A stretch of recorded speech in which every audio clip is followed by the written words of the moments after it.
అందరికీ నమస్కారం. This is Harika Narayan.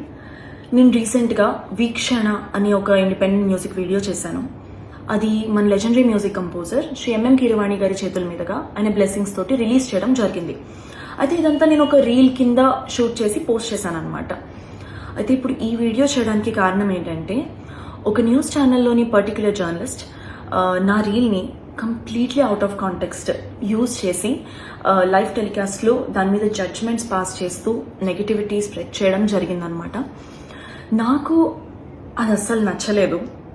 First of all, ఆ స్థాయిలో ఉన్నటువంటి ఒక వ్యక్తి, ఒక లెజెండరీ పర్సన్ ఒక చిన్న మ్యూజిక్ వీడియోని సపోర్ట్ చేయడం అన్నది చాలా గొప్ప విషయం. It shows how much he encourages young and aspiring musicians who want to grow. నేను ఆ వీడియోలో నుంచుని ఉండడం అన్నది నా చాయిస్. కీరవాణి గారిని నేను ఒక గురువులా భావించి ఆయనకి ఇచ్చేటటువంటి రెస్పెక్ట్ అది. అయినా అసలు కీరవాణి గారి దగ్గర వర్క్ చేసేటటువంటి ఏ మ్యూజిషియన్ అయినా, ఏ సింగర్నైనా, వర్క్ చేసే ఏ మనిషినైనా అడగొచ్చు మీరు, ఆయన ఎలాంటి వారో, ఆయన వాల్యూస్ ఎలాంటివో, ఒక సాటి మనిషికి ఆయన ఇచ్చే రెస్పెక్ట్ ఎలాంటిదో అన్నది.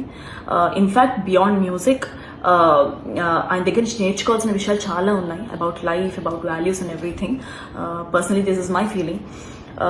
అలాంటిది ఇవన్నీ తెలుసుకోకుండా బేస్లెస్గా జడ్జ్మెంట్స్ పాస్ చేయడం అన్నది నాకు కరెక్ట్ అనిపించలేదండి. చాలా డిస్రెస్పెక్ట్ఫుల్గా అనిపించింది. I hope this negativity stops right here.